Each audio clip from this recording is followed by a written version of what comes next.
This program contains subject matter and language that may be disturbing to some viewers. Viewer discretion is advised. America is my mama. Mm-hmm. I mean, can you speak to, because so many really like genius level black artists left America, at least for a time, because of the oppression. But what do you mean by America is my mama? I don't know nothing else. I wasn't eating chitlins when I was in Africa. I wasn't eating watermelon when I was in Africa. Huh? I wasn't wearing zoot suits when I was in Africa. I wasn't getting my hair cut when I was in Africa. This bitch is my mama. And yours too. Except I know it's mine. That's all I'm saying. We're not asking permission. We're gonna tell our story. And you're gonna listen. I'm try it. They don't know our story. They don't know what we've been through, baby. They're all on the outside looking in. But we still gonna do what we want to.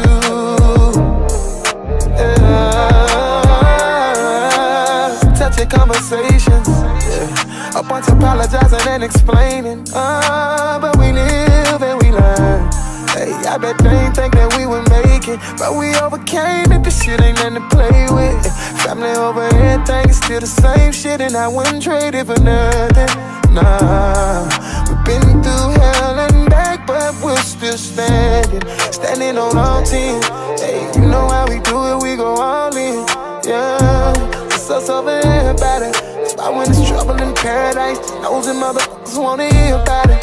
Let's be clear about it. We don't make decisions based on their opinions. We can't expect, nor can we make them see the vision, as long as we know the business. Cause they don't know our story. They don't know what we've been through, baby. They're all on the outside looking in. But we still gon' do what we want to.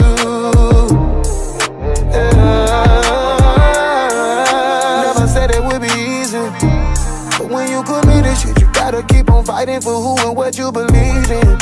Believe me, cause I ain't going nowhere, baby. I'll be here till the end of time. Take no chances, I won't jeopardize. You know I won't, cause true love only happens once. I know my past ain't pretty, yeah, but she still ride with me, yeah. You see, this ain't for everybody. I when it's trouble in paradise. These nosy motherfuckers wanna hear about it. Let's be clear about it. We don't make decisions based on their opinions. We can't expect, nor can we make them see the vision, as long as we know the business.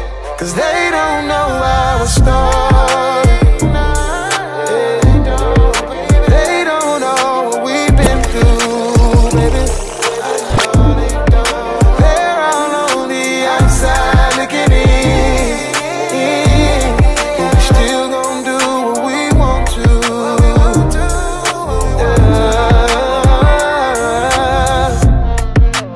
This is what we are faced with, and this is the reality. Now, when we come to Washington in this campaign, we are coming to get our check.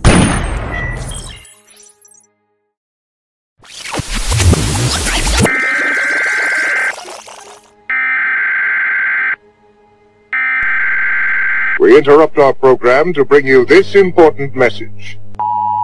I had to stop in, man. I gotta jump in real quick. I got a question to ask, and I need to deal with something right quick in this episode. My question is this: at what point do we find it important enough to stop allowing people to tell our story about us to us? And I mean, I'll even do you one better. Just feeling comfortable enough to even keep telling our story for us especially with no type of stand-up or pushback when the information is being told with malice intent or sometimes just simply incorrect. Now, I'll tell you what I find very interesting. I find this to be very interesting when it comes to some of the mentally programmed, diet woke and extra enlightened so-called Negroes or so-called black folks of the so-called African American community.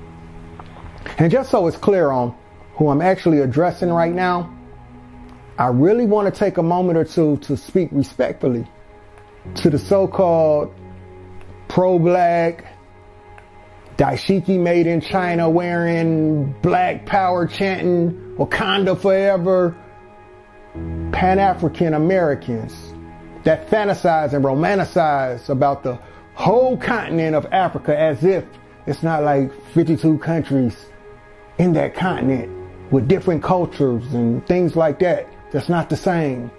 Or it's a bunch of countries on that continent that don't get along. But they romanticize and glorify the whole continent, but don't know where they come from on the land. They can't tell you where they come from on the land. I mean, they say we were taken from West Africa, but it looks like everybody worships Egypt. That baffles me. Never really hear these Pan-Africans or pro-blacks talking about West Africa. It's always Kemet and Egypt and out there. It's just kind of interesting. I just want to give a decent description of the people that I'm talking about, the group of people that I'm speaking on right now. So there isn't any assuming going on once I'm done making my point. As what I'm about to say will pertain to this next section of information that we're about to go into, but I just needed to speak to my brothers and sisters in our community real quick about this. I mean, the ones who seem to have no problem disrespecting those of us who look just like them, except we know we're not from Africa. We know that we're the reclassified American Indians of North America. Now, I'll explain. These pro-blacks are the same people in our communities who can tell you everything about Africa. I mean, everything. They can tell you everything about Africa. But they can't tell you who their fourth or fifth grandmother or grandfather is from their bloodline right in their family tree on their genealogy chart. They got so much scholarship about Africa. They can tell you everything, all types of scholarships about Africa. They can go on different platforms and debate about Africa, tell you about King Tut, Shaka Zulu, the Meta Nature, the pyramids. But they can't tell you what slave ship their family members came off of when they were captured in the jungles of Africa. Yeah, this is the same group of pro-blacks and Pan-Africans who love to ask us American Indians, what tribe you come from on the land? Why you don't speak your language? Why aren't you on the reservations? And they find no problem with teaming up with the Native American Indians to disrespect our grandparents and elders and our oral history that was given to us on this land. But they will team up with the Native Americans to disrespect our grandparents and elders of our communities who still, to this day, identify as Indians and not Africans. Those same elders, even in your pro-black families, that told you themselves at some point that they had Indian in them or they were Indian. All right, peace, y'all. Peace. How y'all doing, man? I'm here with a powerful brother. What's your name again, sir? Lionel Van Dam. Lionel Van Dam. I see you got on a veteran hat, man. You got on a veteran hat. What's that? What branch you been in? The Army. Okay, the Army. But I didn't come. at the age of 17. And you are how old today? 85. You are 85. Something that was very interesting that you said to me when the last time I was here to see my grandmother, and we talked a little bit about the Native American Indians. And when you told me you was a Native American, it really, hold up, say that again? Cherokee Indian. Cherokee Indian. When did you learn you was a Cherokee Indian? My mother. With my mother at 3 years old. Oh, so when you was 3 years old, your mother let you know? Yes.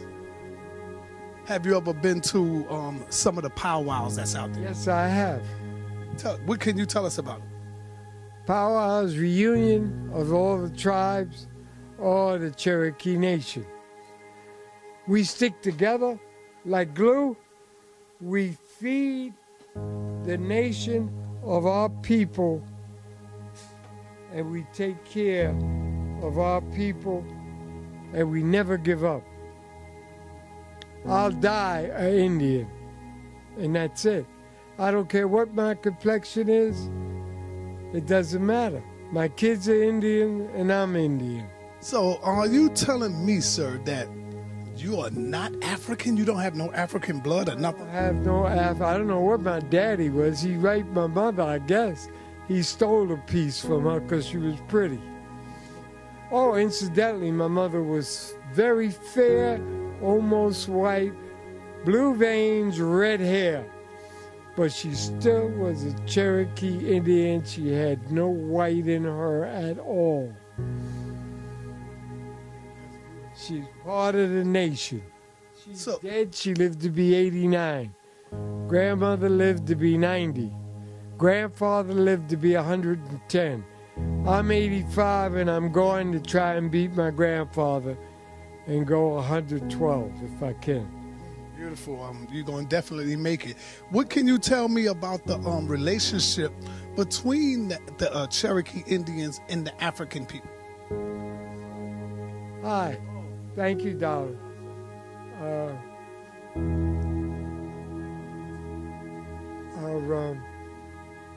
Between the African, we have no qualms. I'll tell you this, and I'd like you young people to understand it. The Africans will always be the Africans. They've got their own country. They was born in Africa. Africa is their country.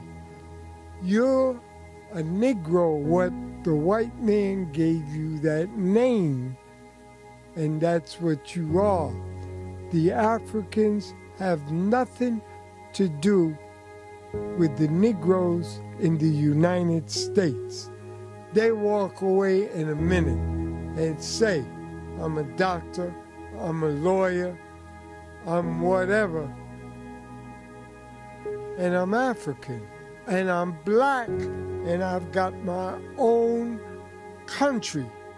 So that's it. I do not deny my relationship. I'll be an Indian until I die. So when you writing on your resume, or when they say, what is your nationality, what do you say? Cherokee Indian. I've lost some good jobs. I went to, I'll tell you a secret. I went to apply for a porter job that's sweeping the streets of Rockefeller Center, which everybody knows Rockefeller Center has got all kind of little things on the sidewalk. I was going there to sweep the street to get a job. My name is Van Dyne. The reason why my name is Van Dyne, because my grandfather worked for the Dutch.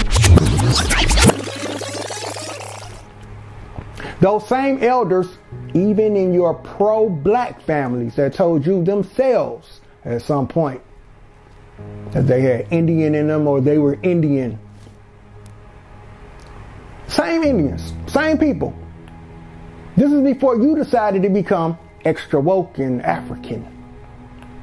Those same Indians who were marching with Dr. King in 1968 for Indian civil rights, not African civil rights, not black civil rights, not African American civil rights, not Native American civil rights, not the poor people civil rights, but Indian civil rights. Exactly what your elders told you they were. Those same Indians who were consistently, or who were constantly referred to as niggers, definitely if they were from the civil rights movement. And we all know that in the Oxford Dictionary, section 3, the nigger referred to the American Indian of North America on this land. That same Indian, you disrespecting your own family, all because somebody fed you a jungle story in a movie. And I mean a jungle story that in 2023 don't even make sense anymore in this age of enlightenment and information. You know, you pro-black Americans, y'all can't really talk anything about agents and sellouts when you're the very ones selling out your own people. Some people may say, so what if the indigenous people of the Americas were black? All mankind comes from Africa. Therefore, the Indians migrated out of Africa. We are told that we all come from Africa by people, by pro-blacks, by people who want us all to be, they pushed the out of Africa theory, which was created by Darwin. If you conduct an empirical study of the origin of the... It's a theory. Well, hold on. It's a theory. It's called the out of Africa theory. I'm just telling you it's a theory, but go ahead. No, because you're on a different track. I'm just saying to you, if anyone ever conducts a study of what's called the origin of the human species. Have you ever heard of Lucy? Lucy? Yes. There you go. Lucy was a monkey. Lucy was a monkey. Well, we don't know that. No, I'm telling you. Okay. I'm telling you. You can look up Lucy's little sister. Lucy was a primate. Okay. It was a monkey. When a person makes this connection between Africa and being the birthplace of mankind, they are presupposing certain truths under the umbrella of Darwinistic evolution.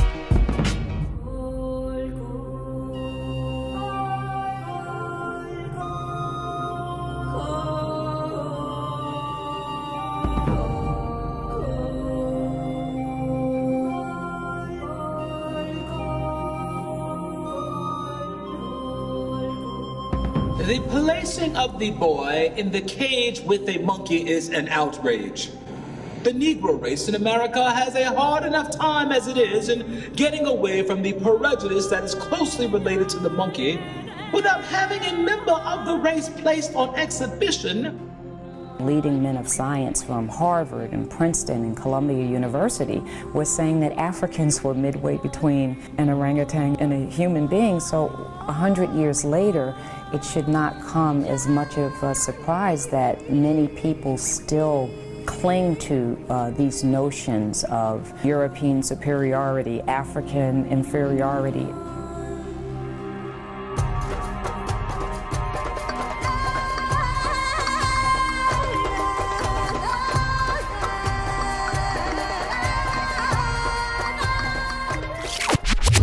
Yeah, I heard the Lucy. We know the Lucy story. I know, yeah, I'm just saying. So if you think Lucy comes from the Darwin, I'm just telling you where the story of Lucy comes from. It comes from the Charles Darwin. We all come from monkeys. I know, but theory. I'm not debating Lucy. I'm just saying. Well, that's where they get the whole humans came from Africa. That's where it comes from. The Lucy story, which comes from Lucy is just one data point in that story. The evolution of the human as a species originates in Africa. That's a theory, brother. That's a theory. It's not proven, brother. I'm telling you, it's a theory. I promise you, it's a theory. I've got 2 minutes to hear your theory of the evolution of the human other than from Africa. I got 2 minutes before I have to go. I can tell you the oldest human skull was found here in South America, not Africa. The oldest bones that you're talking about came from monkeys. Are you talking about the Uma? No, I'm talking about, Lucia. Look up Lucia. Okay, all right. Lucia. Okay, all right. Not Lucy. All right, this is for all you people that are saying that so-called black people are not the original Americans. This is an article written by the New York Times called "An Ancient Skull Challenges Long-Held Theories." Let's read this thing. A human skull that is displayed at the National Museum here has been attracting crowds and controversy in equal measure since it was first unveiled early this month. After 2 decades in storage, the fossilized cranium has now been identified by Brazilian scientists as the oldest human remains ever recovered in the Western Hemisphere. Let's see who this is. The skull is that of a young woman named Lucia, who is believed to have roamed the savanna of south central Brazil some 11,500 years ago. Even more startling, a reconstruction of her cranium undertaken in Britain this year indicates that her features appeared to be Negroid rather than Mongoloid, suggesting that the Western Hemisphere may have intentionally been settled not only earlier than thought, but by a people distant from the ancestors of today's North and South American Indians. When you're the very ones selling out your own people, let's talk about it. Let's talk about it as we walk into this next segment of information that's going to deal with why y'all are actually the sellouts amongst our people.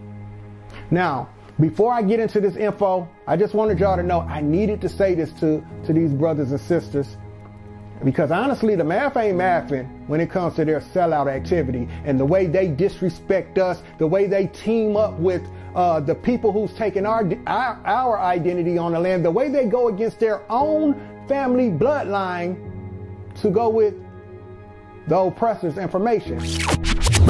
Heard of Lucy? Lucy? Yes. There you go. Lucy was a monkey. Lucy was a monkey who's... No, I'm telling you. Okay. I'm telling you. You can look up Lucy's little sister. Lucy was a primate. It was a monkey. Yes. There you go. Lucy was a monkey. Lucy was a monkey who's... No, I'm telling you. Okay. I'm telling you. You can look up Lucy's little sister. Lucy was a primate. It was a monkey. Lucy was a monkey. Lucy was a monkey who's... No, I'm telling you. I'm telling you. You can look up Lucy's little sister. Lucy was a primate. It was a monkey.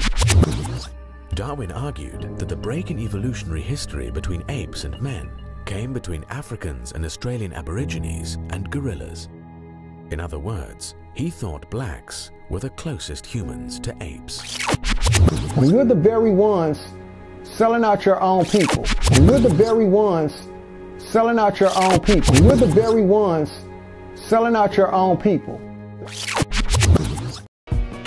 First of all, under this acceptance, a person is claiming that their genetic progeny begins with a humanoid-like species, whether that be Australopithecus, Homo erectus, Homo habilis, or any Homo in between, whose lineage was born in Africa and later migrated out of Africa to interbreed with Neanderthals in Europe and Asia.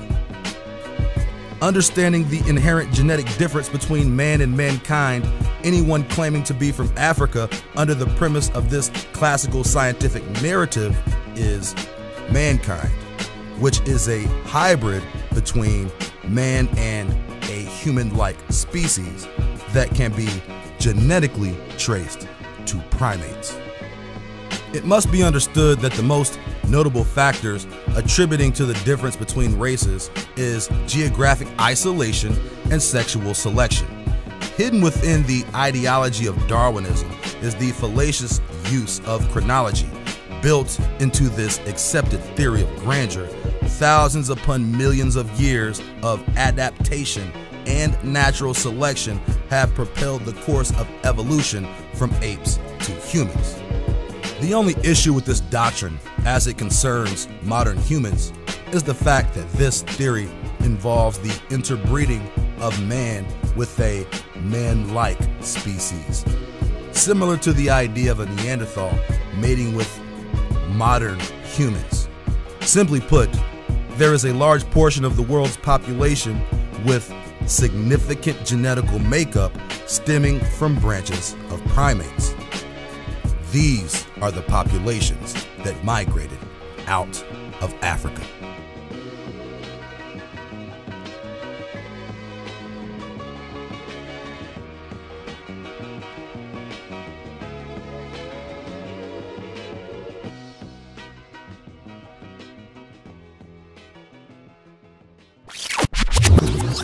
Here's the thing. These pro-blacks claim that they're so woke and enlightened, right? Yet, they disrespect their own bloodline, they disrespect their own oral history and their own family information just to take on their so-called oppressors' information. Now, when it comes to these guys, right, I tell you, all they scream is, the white man this, the white devil that, the white supremacy this, the oppressor that. We can't trust that information. That's the white man's information. That's the Tom Ho information. That information is all lies because it comes from white supremacy. This is all you hear them say. Now, when you sit back and you pay attention to most of these diet woke, Minute-Maid, enlightened Negroes, y'all blame the white man for everything that works against y'all, that works against the betterment of our people. Y'all blame the white man for everything. Anything that oppresses the kangs and quangs, y'all blame the white man. So according to y'all, the white man lies about everything. Well, except two things. Two things that white man and white supremacy definitely didn't lie about, according to these pro-blacks and these pan-American Africans. Two things, and that would be Jesus and Africa. Oh, no. White supremacy definitely told the truth, the whole truth, and nothing but the truth about Jesus and Africa. Now, they lied to you about everything else, but damn it, they ain't lied to you about Jesus and Africa. Yeah, see, that's how it looks to us, right? This is all y'all talk about, the white man's information and the white man, white supremacy this. And I see, it's funny because I see some of y'all pro-blacks, y'all love the white man's Jesus, but y'all don't like that white man's Africa story. And then the Pan-Africans, they love the white man's out of Africa theory. They don't like that white man's Jesus. They don't like that white man's Jesus. So it's funny watching y'all diet woke Negroes be sellouts and agents. Because the white man lied to y'all about everything except those two things. He gonna make sure, he gonna lie to y'all about everything else, but make sure he gonna give you the information to keep you woke about their man-created God that you worship. And that racist out of Africa theory that they fed you to feed to your people. I mean, because listen, man, that would be just doing way too much. That would be doing way too much, right? The white man ain't going that far. That's just way too far for him to lie about Jesus in Africa. I mean, taking your identity on this land and giving it to some Asian foreigners, that's bad enough.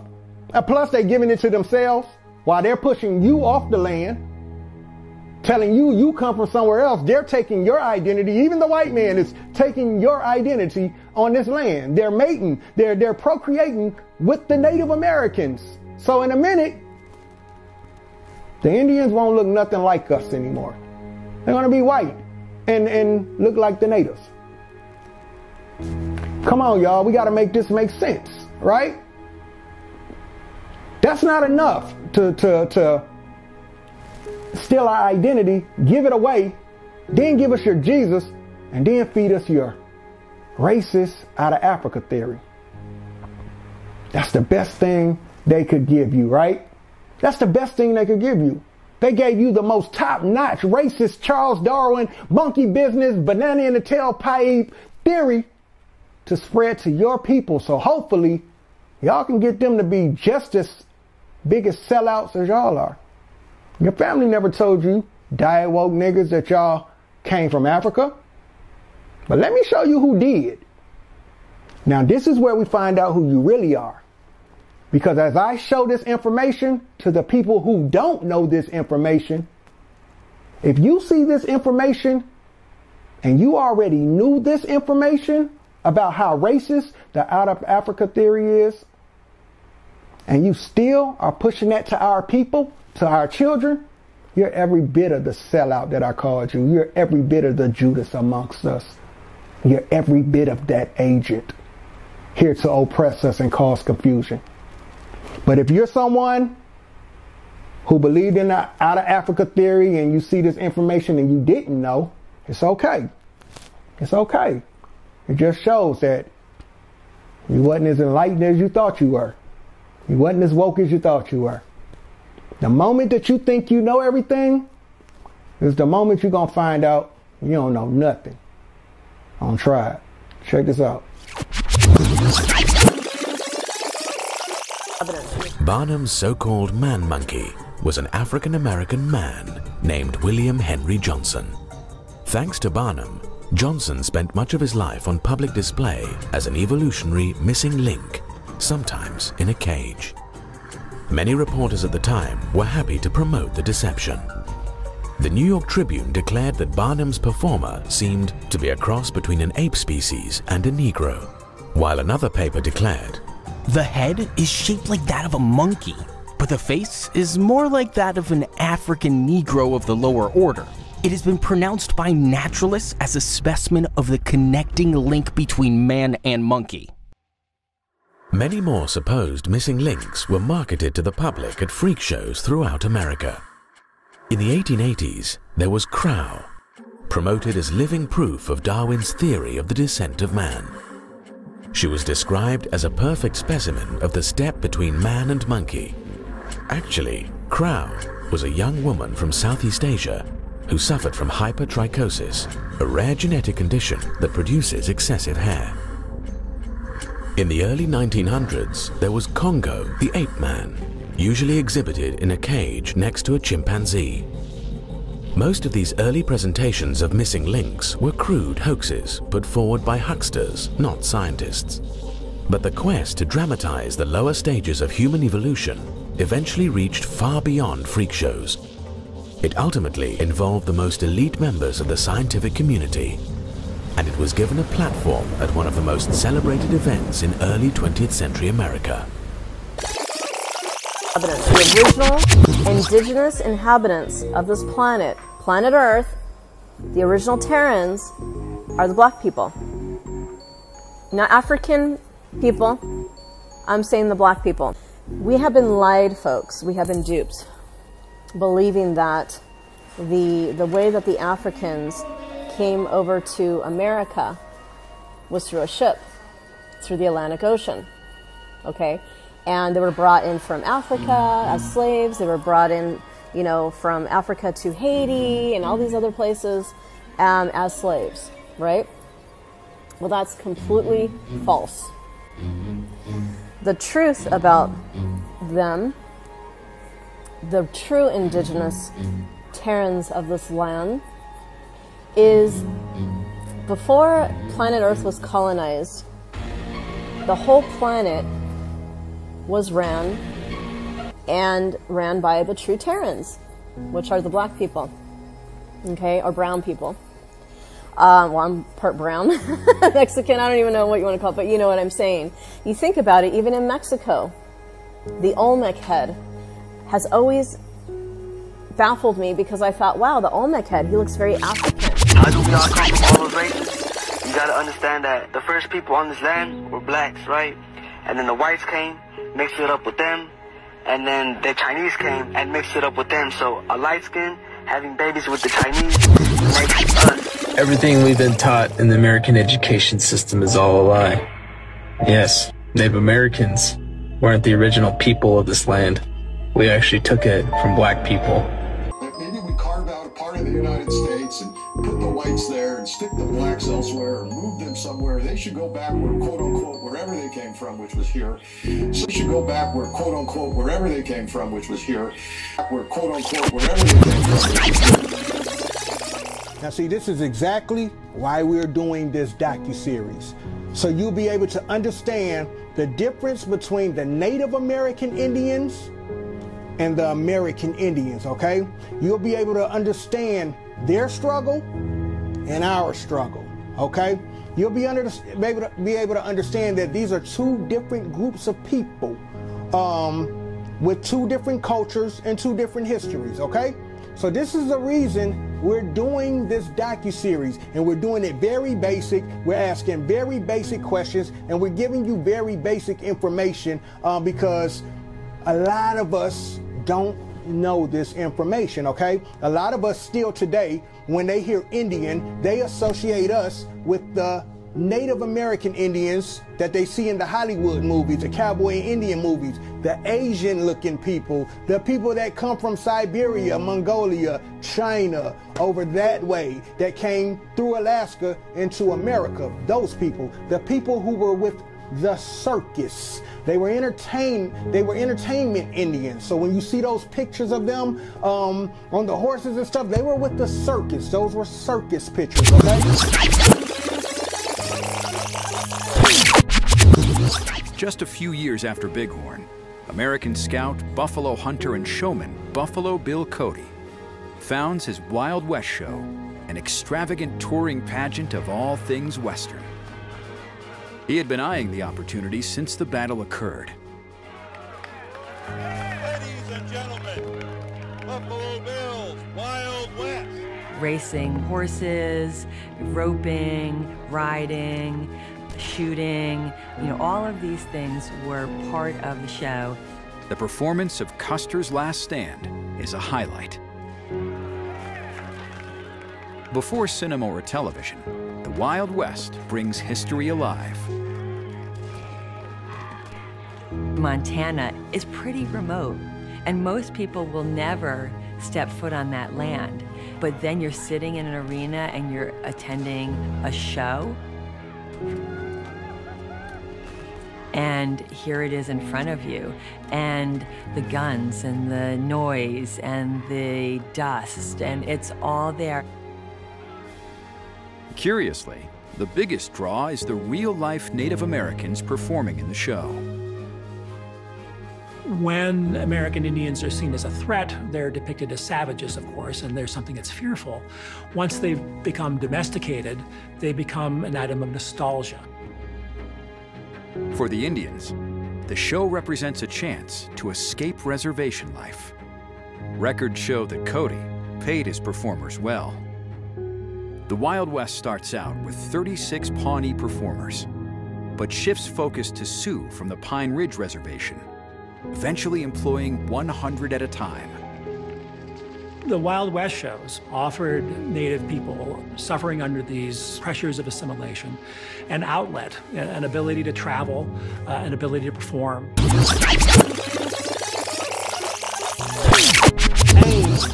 American Indian movement, okay? Ain't had nothing to do with us. That ain't us. That's them. That's their struggle.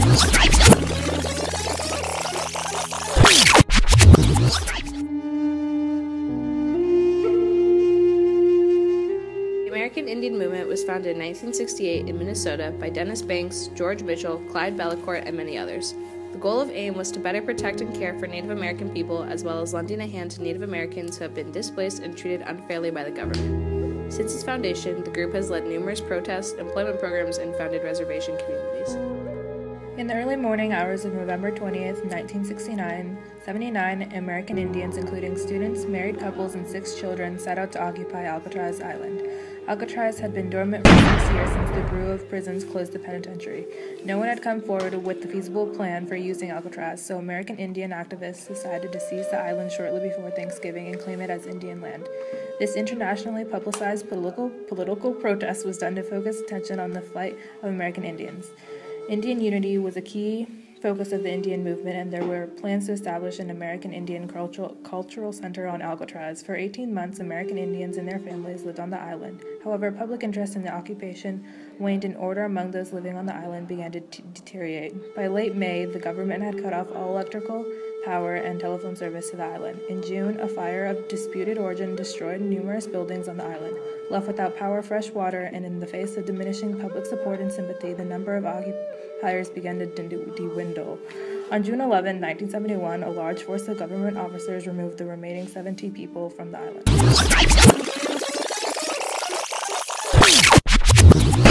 So, the AIM movement ain't had nothing to do with us. That ain't us. That's them. That's their struggle. Okay? Now, this is why we got to get these terms understood, because a lot of times you'll hear the Native Americans say that us, the American Indians, are stealing their identity on this land, okay? This is what they'll tell people, that we're stealing their identity on this land, when the American Indian has said, we have always been here, okay? We have always, our roots are here in America. We've always been here. But the Native American Indians came from somewhere to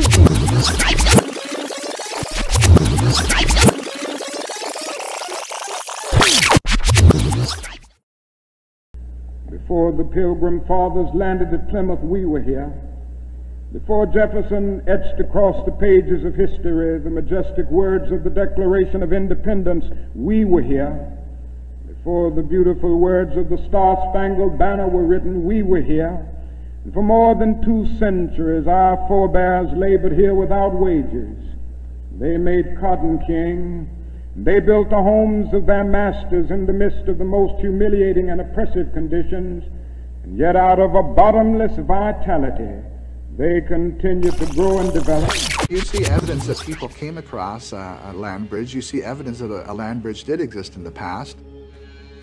In the northern parts of North America, Alaska, the Yukon, even Alaska, the Yukon, the Yukon, that came through Alaska into America, through Alaska into America, through Alaska into America, through Alaska into America. A lot of us still today, when they hear Indian, they associate us with the Native American Indians that they see in the Hollywood movies, the cowboy Indian movies, the Asian looking people, the people that come from Siberia, Mongolia, China, over that way, that came through Alaska into America. Those people, the people who were with the circus, they were entertainment Indians. In the northern parts of North America, Alaska, the Yukon, even northern British Columbia, we have a collection of some of the most ancient sites across the continent. And of course, that would be up in an area that archaeologists refer to as Beringia. And you know, those people who made it across the land bridge, all they had were their wits and a few stone tools. And yet they managed to explore, discover, and colonize 2 continents. So that's a pretty amazing achievement in the annals of human history. Before the Pilgrim Fathers landed at Plymouth, we were here. The American Indian has said, we have always been here. We have always been here. We have always been here. Before the Pilgrim Fathers landed at Plymouth, we were here. By 15,000 years ago, the rising sea levels had covered up the Beringia land bridge, and people living there either had to return to Siberia or stay in North America. How would I distinguish my people compared to Native American people? That's an interesting and great question.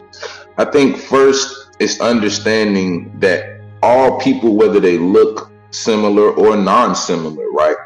They practice specific cultures and traditions, right? These customs and cultures and traditions ultimately bring people together of all walks of life and things of that nature.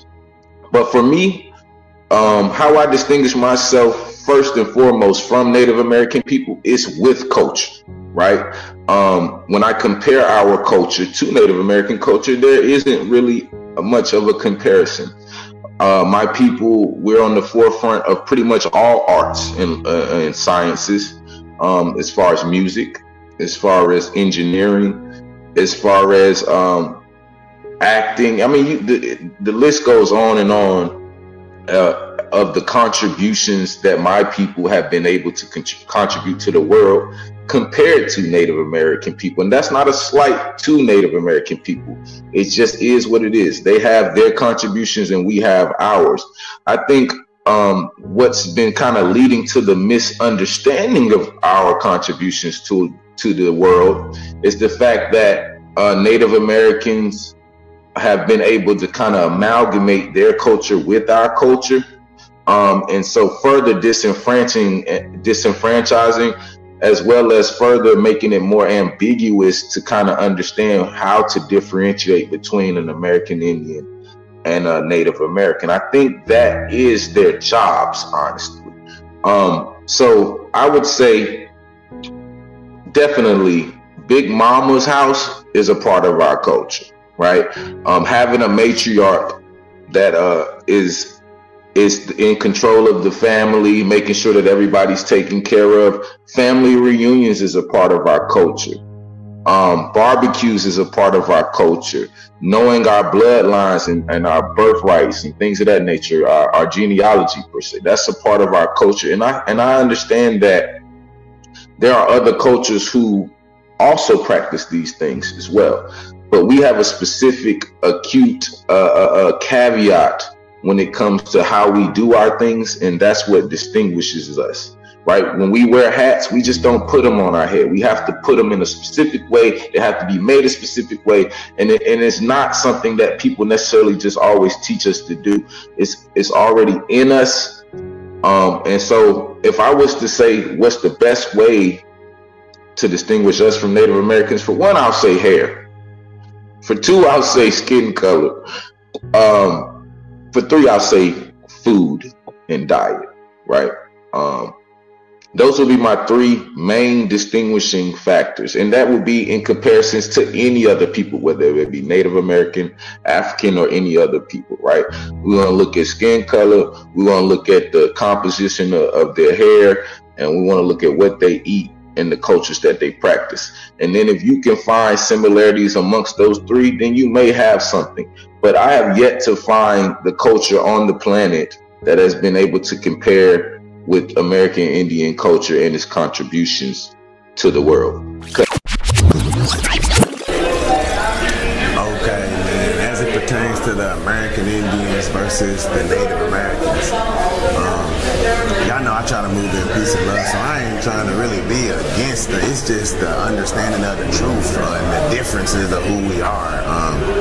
You know, them people are more West Coast. The natives are, you know what I'm saying? When we talking about Indians, we talking about Southeastern, or what you call North America, or what we call Turtle Island. We talking about that territory, you know what I'm saying? I think it's pretty common knowledge that if you go to the south portion, southern eastern portion of America, that you're gonna see that it's the Negroid phenotype, if you will. These are melanated people, you know what I'm saying? It really ain't no whole lot of native culture, if you will, in the area that I'm familiar with. I've been in and out of the South my whole life. It's just a difference, like I said, you know, those water fountains just telling on them, you know what I'm saying? It was coloreds and whites. It wasn't no Native American water fountains. And those, they told y'all that those Africans was supposed to have been runaways from the white slave masters, and that they was running to go hide with the Indians, which is something that they not going to be able to do unless they kind of resemble. So, you know, they telling y'all, like, we know it was some Africans that came, but those Africans was with the indigenous people, and that's how they was able to do it, you know what I'm saying? Like, you know, everybody that's melanated don't come from Africa, you know what I'm saying? Like, It's just like every yellow complected person. Think about the Asiatic people, the difference between a Korean or a Japanese or a Chinese man. You know what I'm saying? It's the same thing to me for the Aboriginals, which is like an Aboriginal African man or Aboriginal Australian man or Aboriginal American man like myself. Yeah, they told y'all. If you look up Aboriginal, they're going to show you the Aboriginal Australians. But they discovered those in 1609, and they told you they discovered those Australians in 1609. And they basically told y'all they discovered us in 1492. So we was discovered over 100 years, you know what I'm saying, before they ever even discovered the Aboriginal Australians. They had already discovered us.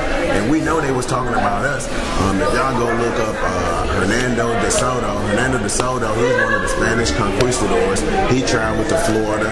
He's the first one they claimed to, the first European to discover the Mississippi River.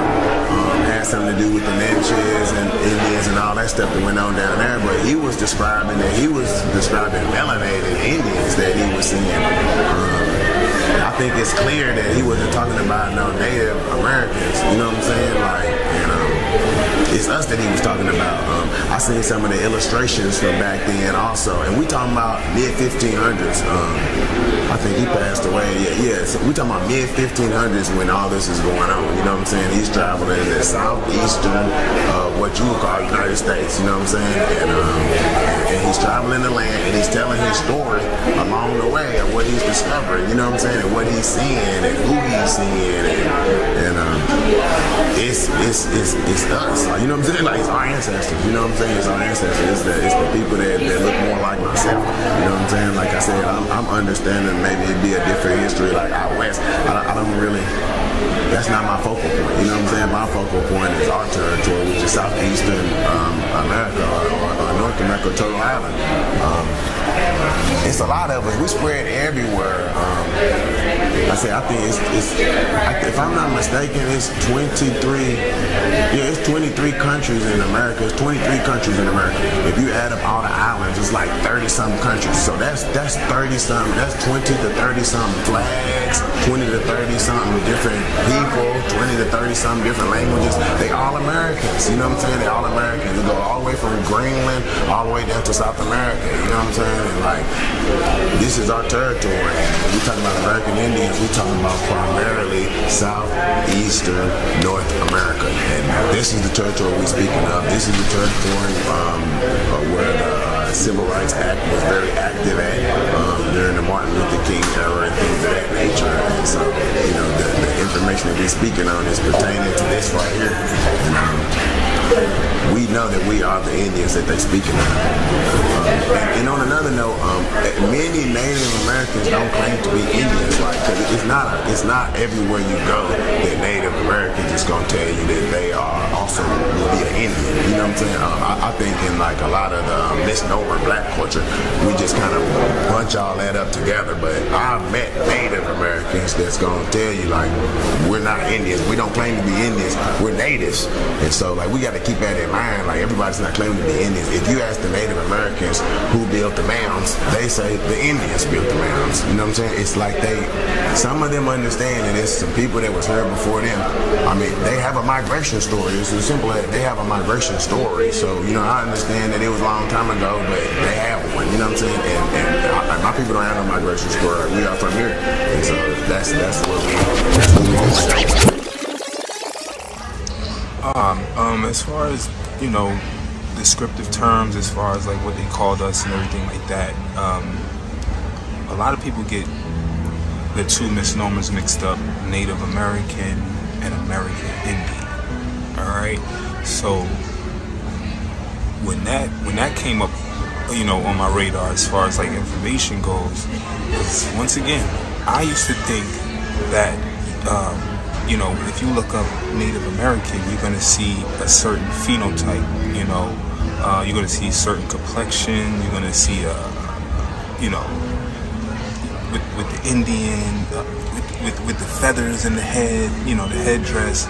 Not to say that wasn't a part of our culture or anything, like, or a part of certain people's culture, but, you know, when they give you that term, And this is once again where you have to start investigating things that you hear. You know, a lot of times people say something and it'll go right past you real fast. So they're like, yeah, the Native Americans, right?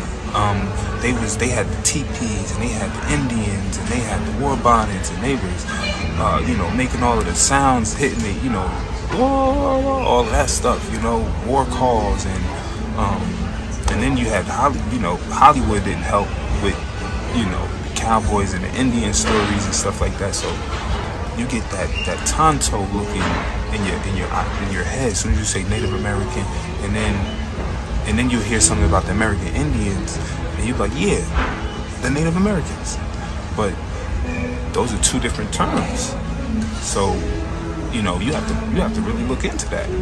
But nah, you know, the Native Americans are the American Indians. Okay, so why do they have two different terms for it? You know, so once you look into that, you start looking into the definitions of this word, and you even have to be careful with definitions. You know, you want to look into what they call etymology. You want to see where this word formed from.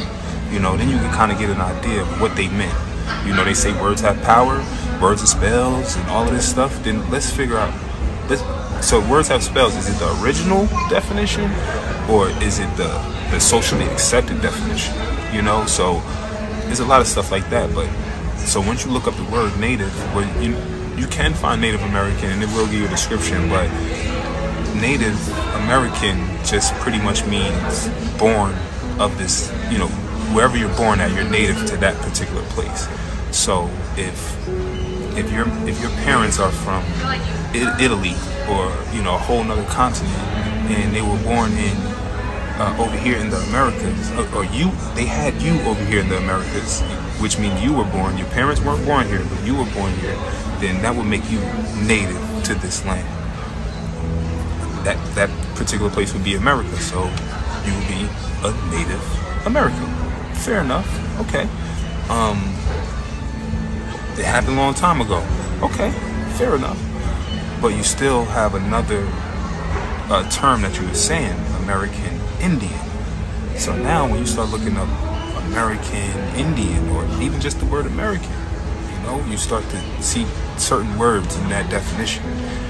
When you start looking at those definitions and breaking down all of the words in that definition, you'll start to notice a difference in who they're describing, when they're describing them.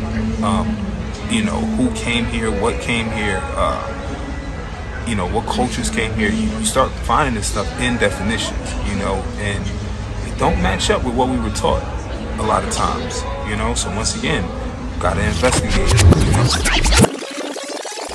I was assisting a lady years ago with her genealogy, and we got back into the 1800s, and she told me the name of her grandfather, her second, third great grandfather, and she told me his name, and I said, okay. We got to looking at the census, and we looked, and I said, okay, here he is, but he's coming from China? She said, yeah. Okay, how are you Indian if you came from China? She says, no, I'm not Indian, I'm Native American. Well, I felt like an idiot because at the time I thought they were the same thing. But what I learned was during the time when you had a bunch of Chinese immigrants coming to the U.S. to help build the railroads, a lot of them were given the option to join the Native American, the Indian tribes. Of course, we know about the $5 Indians. We always think that they're white people, but all kinds of people were allowed to join the pay to play an Indian for $5. So she basically said that she showed me the papers, and I was like, oh my goodness, this man was Chinese? She said, yeah. I said, so how did you become Indian? She said, no, I'm not Indian, I'm Native American. She said, Native American only means that I was born here. I was like, oh. And it occurred to me that was the reason they changed the designation. Because by saying that, almost anybody could be accepted and identified as a Native American versus being Indian.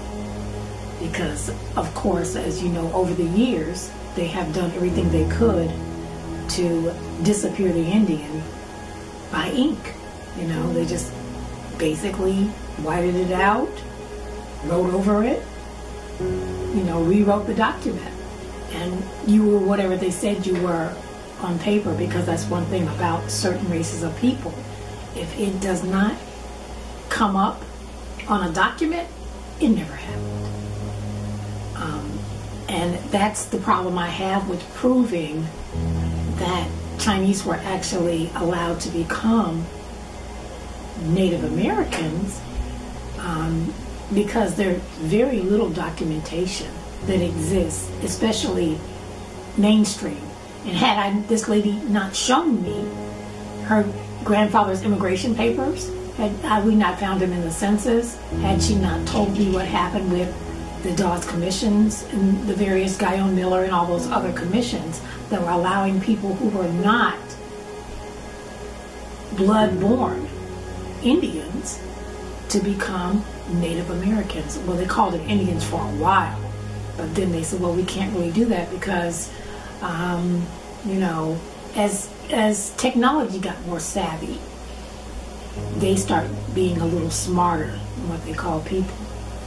Because if they start doing your DNA and doing your genomes and things like that, they can determine that you are not, in fact, an Indian. But when they say you're Native American, there's a whole different designation for that. And that's something that we're never taught and we didn't know. But like I said, I was gobsmacked that day because she told me, no, I'm not Indian, I am Native American. And I was like, wow. I said, well, my mother's people are Indians. And she says, probably so, because most of them look more like you than me. She said, the Indians look more like you than me. And I said, so do you consider yourself Indians? She says, well, we are on the tribal rolls, but I do not consider myself Indian, and I feel like I'm doing a disservice to the people who actually are by saying that I am. So I will not say I'm Indian, but I will say I'm Native American, because there is a difference. All right, so when you're talking about people in the U.S., you have American Indian and you have Native Americans. The American Indians were the ones that they said they killed off. They erased. Right. We didn't go anywhere. We're still here. They committed paper genocide. Right. Because before we became Negroes, we were called the Indian Negro. So who is the Indian Negro? Before that, we were just Indians. Before Indians, we were actually called the Aborigines of this land. But I always go back to that one particular grouping, American Indian Negro. That is something that Native Americans cannot be called, because that description cannot fit them, who were called Negroes throughout history. We were. But when you talk about Native Americans, first of all, Native means born to. Indian means indigenous, indigo. Indigo children are stardust. And in order for you to be an indigo child, you have to be dark. Native Americans are beige or white. I don't care what you call it. I don't care which one you want to call it. It's the same thing. It's borderline. Right. So a Native American and an American Indian will never be the same thing. I don't care how you twist the words. I don't care nothing about you saying the Native Indians and all that. That's not even a thing. It's either you're Native American or American Indian. But the thing is, with the Native American phrase, the Inuit people out west will correct them and let them know we're not Native, we're Inuit. So the Native American people that you know today that are federally recognized on reservations, they get quiet when the Inuit person speaks up. Because remember now, Inuit people descend from Eskimos. Okay, so an Inuit person don't know what the fuck, what a Native American is. Period. They're trying to understand how is that a derogatory term. If Inuit is a derogatory term for a native, that means you're not an Inuit person. That means you're a group of people that came way after they did. At first you were saying you was offended by the term Eskimo, Inuit, and Indian. Because the term does not fit you. I get offended by being called Native American. I'm not a Native American. No, baby. I'm a Mississippian. And me being a Mississippian, that makes me an American Indian or an Indian Negro. Whichever one you want to call me, that's cool. But let me show you something. If you go back and look at the 1970 Shirley Temple, what's the first thing you see when they had a little black kid on there and he hold up the sign? Don't it say American Negro? It say the Indian Negro. Indian Negro. Mm-hmm. It's gonna tell you on the signs. I'm talking about even the signs from the. It was being shown. The the so-called civil rights movement. It is going. You gonna see signs that are gonna say Indian Negro. If Native Americans were here during that time, then you would have seen a water fountain for them. You were either white or colored. The colors were the only ones that were reclassified over a period of time from Indian. My dad is a representative. Has what on it? An eye. Yes. Just like Maddie Spinks, my great-great-grandmother, is labeled an I. Yes. But when you look at Native Americans, what's on their birth certificate? It's not Indian. Nope. It's not Indian. I just thought about that. My dad. I thought you was going to think about it. Your dad is labeled as Indian. Because he was born in the 40s. Thank you. He had to be labeled as an Indian. His mom and his grandma lived on a reservation. They had no choice. But they weren't federally recognized. They owned their own land. That's how they got labeled as Indian. They had the patent land right. Yeah. Still to right now to this day. That's the difference between an Indian and a native. Number one cannot be the other. But the other can be native because you're born in the country. That's all native means. Native Americans are put on reserves. Anybody will common sense know that anytime you hear reserve or reservation, that is for an endangered species. You're living on a reserved land. You don't own it. Meanwhile, we are American Indians. We own the land outright. We don't pay taxes at all. My folks do not pay taxes on their land. They have the paperwork for it, signed by the United States president. So that's the difference. If we go to the Black Law's definition of what an Indian is, which you'll see them describe them as the aboriginal inhabitants of North America. Why is that important? It's very important because of one key word. It says aboriginal. This is who they're referring to as being the inhabitants of this land. So when we talk about the Native Americans versus the Aboriginal Americans, there's a key distinction. What is that key distinction? The key distinction is that if you look up the definition of a native, what does it mean? The definition of a native means to be born in a particular place. It doesn't mean that you are indigenous or aboriginals of that place. It just means you're born. So an immigrant who migrates over here, a second generation African, a second generation European, they can call and stake claim to being natives to America because they was born here. Native just mean you was born here. It doesn't mean that you are those indigenous original people of this landmass, and that has to be taken into account when we talk about Native Americans versus Aboriginal Americans and American Indians. This must be taken into account. So when we having these conversations, we got to understand that, okay, who were the first people here, right? Because how can you be indigenous to a place that you migrated to? Explain that to me. You cannot be indigenous to a place that you migrated to. I don't care how long you migrate. You can't be indigenous to a place that you migrated to. Right? So they tell you how they migrate, quote unquote, which I don't even think that the years are even accurate, but they tell you how they migrated over here. So we know for a fact that they once wasn't here and they came from somewhere. We know that for a fact, which means they cannot be the the Aboriginal inhabitants of this landmass. So now we gotta raise some more questions. So the only thing that stakes a claim of them being indigenous to this land is one thing, and one thing only. These lands had to be unoccupied. So if we could prove that these lands was occupied, and we already know that they have a trail of coming from somewhere, then we know that there were original people already here when they got here. Who were those people? That's what we need to talk about. These are the conversations that we need to start having. Who were those people here when these people got here? And why does mainstream archaeology, why does mainstream academia always want to paint it as if these lands was once unoccupied? It's for a specific reason, and it's for a specific agenda. These people are Asian immigrants. They're not us. The original American Indian, the people that they're talking about in the Constitution, they're talking about us. We got eyewitness accounts of how these people looked. And then another thing too that you need to raise the question. If these people committed genocide on y'all, then why are y'all buddy-buddy with these same people in your tribes? Why are y'all allowing the people that committed genocide on y'all to take part in your culture?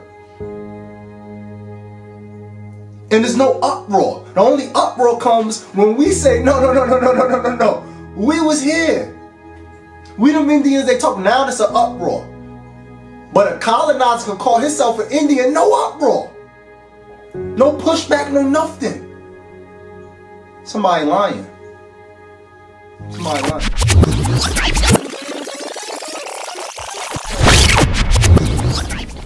Alex Haley, a famous so-called black or African American writer, responsible in the late 70s for introducing the world to a blockbuster film said to be a true story based off of a book titled Roots that Haley accepted and claimed recognition for being the author of.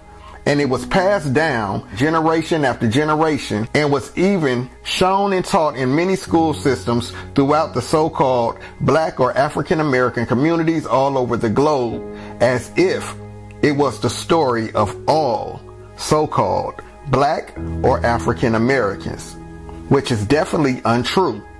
Hence, one of the reasons you're watching this docuseries right now. Roots was a runaway bestseller. It was adapted for television in 1977, and the 8 installments were some of television's most widely viewed programs to date. The success of Roots precipitated a nationwide resurgence of interest in all phases of genealogical research. African Americans who had been cut off from their origins and whose heritage seemed untraceable were inspired to attempt to fill in gaps in their own family histories. However, later investigation of Haley's methods of attempts to duplicate his research cast serious doubts on the accuracy of his story. A pivotal character, or African oral historian who knew the name Kunta Kinte, proved to be a fraud. Despite its faults, the book retains its emotional impact and its significance for African American literature.